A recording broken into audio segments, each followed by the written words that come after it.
In the ancient Near East, dreams were considered a way to receive divine communication and even to predict the future. In the Joseph story, there are 3 pairs of dreams: to Joseph in Genesis 37, to the cupbearer and the baker in Genesis 40, and to Pharaoh in Genesis 41. The dreams come in pairs to show that God is determined in what will occur. God uses these dreams to show that He is ultimately sovereign over human history and destiny.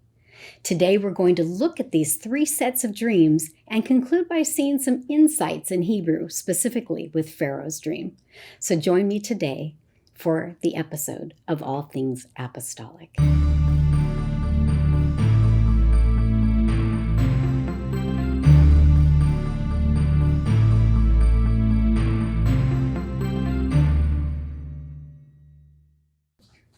In our last episode, we discussed how Joseph's brothers hate him.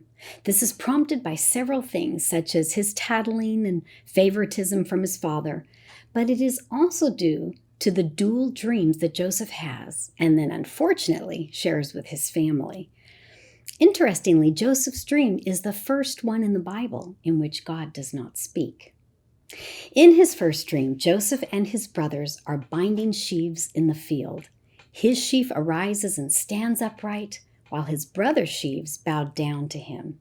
And we know that this prophecy is fulfilled after Joseph becomes a leader in Egypt. In the second dream, the sun, moon, and stars bow down to him. Basically, both dreams refer to Joseph rising to a level of prominence above his brothers, in which they will show obeisance to him. With both dreams having the same meaning, it reaffirms that it will happen.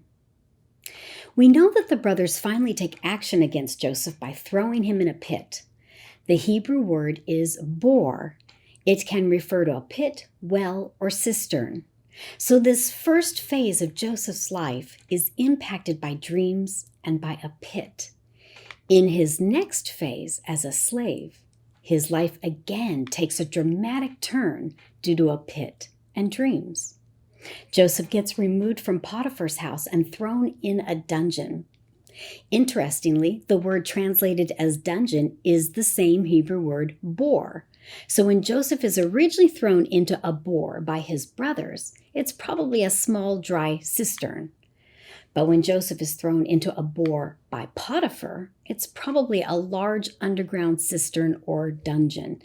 Ancient cisterns could be quite large and perhaps used as a dungeon. Notice that the dreams in the pit early in his life led to a transition. And here again, in a pit, Joseph is going to encounter dreams that will eventually lead to another dramatic change in his life. The chief cupbearer and the chief baker are imprisoned with Joseph. Both roles of cupbearer and baker were important in ancient times because they had close access to Pharaoh, and a king had to be careful who he trusted because being poisoned was a very real risk. The cupbearer was often wealthy and influential, and even sometimes a confidant of the king. The chief cupbearer tells his dream to Joseph first. There is a vine with 3 branches. It buds and blossoms shoot forth, and the clusters bring forth ripe grapes. He presses the grapes into Pharaoh's cup and gives it to Pharaoh. Joseph predicts that the chief cupbearer will regain his position within 3 days. Then the chief baker tells his dream, in which 3 white baskets on his head are filled with delicious things that the birds consume. Joseph predicts that he will be hanged in 3 days, and birds will eat his flesh. The chief baker probably did something particularly egregious to earn such a defiling type of death rather than a typical burial. Now, after interpreting the cupbearer's dream, Joseph asks the cupbearer to remember him when all goes well with him. Joseph even lets him know that he's been placed there unjustly. And you would think that the cupbearer would have felt some connection to Joseph because he was probably also wrongly put there. But the cupbearer forgets about Joseph. This is not just a mental forgetfulness, but it's really a moral lapse as well. And this ingratitude prefigures the later national experience of the Israelites when there is a Pharaoh who no longer remembers Joseph and no longer treats the Israelites with gratitude. So Joseph's life has had exaltation by being the favored son to humiliation by being put in the pit and sold into slavery. He experiences exaltation by being elevated in Potiphar's house, only to experience humiliation again when he is wrongfully put in a dungeon. So the plot of the Joseph story has been building, and it is set to climax for a third and final exaltation of his position in Pharaoh's palace. Genesis 41 recounts the story of Pharaoh's dream. The dream is actually told 3 separate times, first by the narrator of the story, second by Pharaoh, and third by Joseph, but his is very brief. There are some hints in the text that help us to understand the dream. Verse 8 tells us that Pharaoh is very troubled after having the dream. Now, interestingly, there is a grammatical problem in the Hebrew, in the original Hebrew, in verse 8, that some of the English translations have tried to smooth over. A literal translation from the Hebrew reads, Pharaoh told them his dream, but no one could interpret them for Pharaoh. So notice that the word dream is singular, but the pronoun them is plural, and it's grammatically inconsistent. Pharaoh told them his dream singular, but no one could interpret them plural. The King James Version does a good job and maintains the correct singular translation of dream, but there are many English translations that try to smooth out the grammar by saying that Pharaoh told them his dreams. The NIV, ESV, NASB, and CSB are examples of English Bibles that translate the Hebrew word dream into dreams to smooth out the grammar. And it may seem like a small thing, but it affects the nuance of the story because, as we know, there are 2 parts that are really only one dream. Pharaoh calls all of the magicians and wise men of Egypt and tells them his dream, but none can interpret it. I've always thought this was interesting because, I don't know, they could have concocted some type of interpretation in order to avoid making him angry. Were they full of integrity that they would only venture to offer a meaning if they knew that they were 100% right? Or because they were afraid of what would happen if they were wrong? Did God intervene to be sure that none of them provided an explanation? It's interesting that none, not one, could offer an interpretation. Now the chief cupbearer finally remembers Joseph, and for the next several verses, the chief cupbearer tells the story of what happened in the dungeon. Based on the cupbearer's story, Pharaoh calls for Joseph from the dungeon. Pharaoh tells him his dream, and then Joseph interprets it. Joseph tells Pharaoh, "The dream of Pharaoh is one. God hath showed Pharaoh what he is about to do." The magicians and wise men can't interpret Pharaoh's dream, but Joseph is able to. Now, the writer gives us a clue in the Hebrew to help us recognize that Joseph is right. And the writer uses something as simple as adjectives. Through the writer's very careful selection of adjectives, the audience is clued in that it's only one dream, and Joseph later makes this clear when he interprets it. Remember that the dream is told 3 times by the narrator or the writer, as Pharaoh experiences it, by Pharaoh to Joseph, and then by Joseph when he interprets it. And the differences between them in the use of adjectives are significant. So let's look at the narrator's version in chapter 41, verses 1 through 7. I'm going to go with a more literal rendering to make the word choice really clear. "And behold, out of the Nile came up 7 cows, fine-looking and fat of flesh, and they fed among the reeds.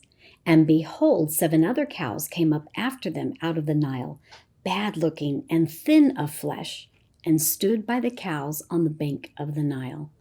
And the cows, bad-looking and thin of flesh, ate up the 7 cows, fine-looking and fat. Then Pharaoh awoke." The Bible continues, "And he slept and dreamed a second. And behold, 7 heads of grain came up on one stalk, fat and good. And behold, 7 thin heads and blighted by the east wind sprang up after them, and the thin heads devoured the fat and full. Now, in looking at our chart, the good cows and the good grain are side by side for comparison, and the bad cows and the bad grain are side by side for comparison. Each time an adjective is mentioned for one of them in the story, it is added into the appropriate column. So notice in the far left column the adjectives for the good cows. They are fine-looking and fat of flesh. Those adjectives are used twice. The good grain is also described twice with the same adjective, fat. So the adjective fat describes the good cows and the good grain. Then the bad cows and the bad grain are both described by the adjective thin. So notice the pattern that the writer or narrator is repeating the same adjective fat to describe the good cows and good grain, and then uses the same adjective thin to describe the bad cows and bad grain. So for the original audience hearing or reading the story in Hebrew, they would have picked up on the repetition and figured that it provided a clue that there is a connection between the two stories. Now, in case you are thinking this is just coincidental and not intentional, let's look at Pharaoh's account in verses 17 through 24. He sees 7 cows, fat of flesh and fine-looking, feeding among the reeds. Then he sees 7 other cows come up after them that are poor and very bad-looking and thin flesh. And the thin, bad cows eat up the first fat cows. Then he sees 7 heads come up on one stalk, full and good. Then 7 heads withered and small and blighted by the east wind spring up after them. And the small heads devour the 7 good heads. Now notice in the chart that the Hebrew adjectives used to describe the good cows and the good grain do not have even a single adjective in common. And we see this for the bad cows and the bad grain also. There's no pattern. Not a single Hebrew adjective is the same. And this indicates that Pharaoh is oblivious to any type of connection. After Pharaoh tells Joseph these details, Joseph recognizes that the dreams are actually 2 parts of the same dream. And with God's help, Joseph provides an interpretation. He says that the 7 good cows and the 7 good heads are 7 years. The dream is 1. And the 7 thin and bad cows that come up after them are 7 years. And the thin heads, blighted by the east wind, are 7 years of famine. And notice how Joseph uses his adjectives. He describes the good cows and the good grain with the same adjective, good. And he describes the bad cows and the bad grain with the same adjective, thin. This accentuates Joseph's assertion that the 2 parts are one dream. Translating from one language into another can be very tricky, especially when words can have a broad semantic range and can be understood multiple ways. And sometimes if the Hebrew text uses the same word multiple times in a section, an English translator will want to provide nuance to the text by using different words in translation. However, the story of Pharaoh's dream is a perfect example that awareness of the original words is important, and changing them for literary effect can sometimes mask the intent of the writer. It's also interesting that after Pharaoh has his dreams, his spirit is troubled. The magicians and wise men fail because the Egyptian ways of knowing fail.